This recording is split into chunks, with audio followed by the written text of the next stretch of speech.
Commissioner Ace, great to see you. And again, we commend everything that you guys are able to do to give people some relief for a few months' time. But let's start on some of the fraud that's going on out there, because it is awful and horrifying, and people need to know what's going on. What can you tell us? Yeah, listen, robocalls are a huge challenge. At the start of this administration, we had about 2 billion robocalls a month. Now we see between 5 and 6 billion a month. And the fact is that they're getting worse because a lot of them now involve scams regarding this crisis. So we have got to bring the hammer down on them, and we really have to do it fast. Right. So some of the stories I've heard, I don't know if you can confirm this, include people calling, older folks and saying, I have your granddaughter and you have to send money because she might have coronavirus. Or, and this is not related to the FCC, I've heard of people going house to house dressed in hazmat suits and saying, let us in, we have to test if you have coronavirus, and looting people's homes. So at least on the part of it that you have jurisdiction over, what can you do, like you said, in order to bring the hammer down? Yeah, we've got to move fast, and we've got to coordinate with our colleagues at the Federal Trade Commission that deal with scams. We've got to get it off the networks and then go after the fraudsters that are doing this. It is not acceptable under any circumstances, but it is chilling to think that they take advantage of so many people under these. It's great to have you on today. It wasn't that long ago that the 5G auction that was being planned and underway for the FCC was getting an incredible amount of attention, whether it was from satellite operators or telcos or investors in some of those different companies. In the last 24 hours, the FCC announced that it's going to push back that auction by, I believe, about a month. When it comes to the adoption and rollout of 5G, given everything we're seeing around the crisis and, shutdown essentially of the economy, is the timeline for the rollout of 5G now at risk?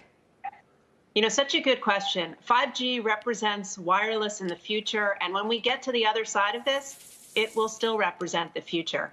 Now, the United States has been a little bit behind when it comes to auctioning off really golden spectrum known as mid-band airwaves for 5G, and we had an auction that was supposed to start in June. We have now pushed that back to July. In one way, that's regrettable, but I think we'll have a better auction and a better 5G wireless future if we wait to hold that at the right time. Broadband of all kinds, 5G and wired broadband, so important right now. 5G for the future, wired broadband for right now for so many companies, people working at home. How are the broadband providers behaving right now? What's your rate of complaints about them at a time when broadband is arguably more essential than it's ever been? I know, that's such a good point. I mean, as a nation, we're being told to go online like never before.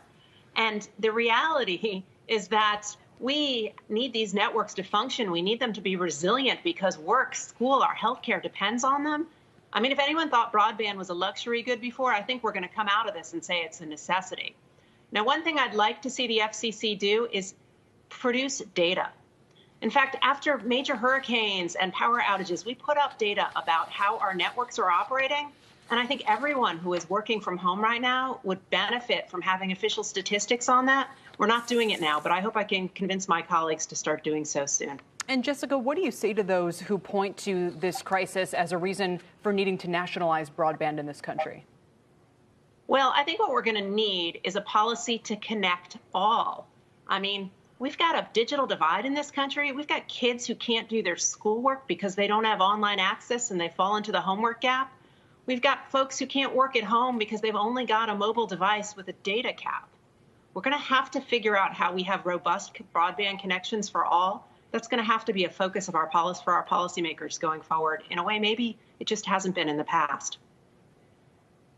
You just mentioned the homework piece of this. I know you've been pretty outspoken about what potentially the FCC could do to contribute to more connectivity for children, to boost education, to boost homework initiatives, given the fact that there are so many schools and there are so many students from preschool all the way through college right now who are operating online in terms of their studies. Do you think this changes the conversation? Do you think this enables the FCC to do more in terms of that connectivity?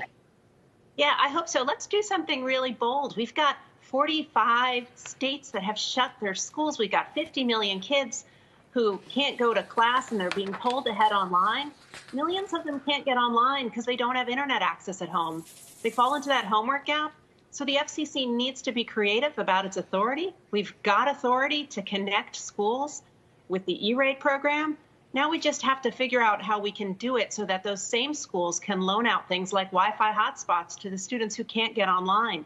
I mean, it could be the difference between keeping up in class and falling behind.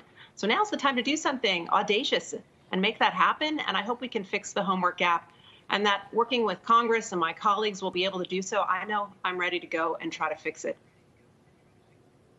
Commissioner, I love that idea about putting out data on how networks are behaving during crises like this. I hope that Chairman Pai and others, in a bipartisan sort of way, latch onto that, because data is how we figure out and assess what needs to happen.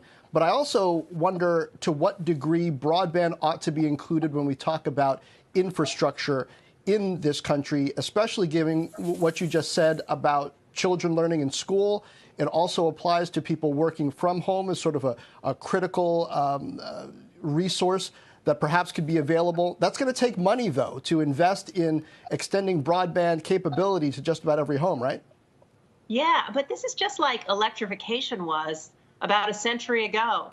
You know, we figured out how to wire the countryside so our farms could have lights and refrigeration. We figured out how to make sure every city dweller had access to. We have, instead of an electrification divide, now we've got a digital divide, and it's in urban America and rural America. We've got to get everyone online. I think that has to be a national objective, because if we want our economy to grow, we're going to need everyone to be digitally capable, and it starts with this infrastructure. I think it's worth the money, it's worth the time, and it's probably the most important investment we can make now in our future.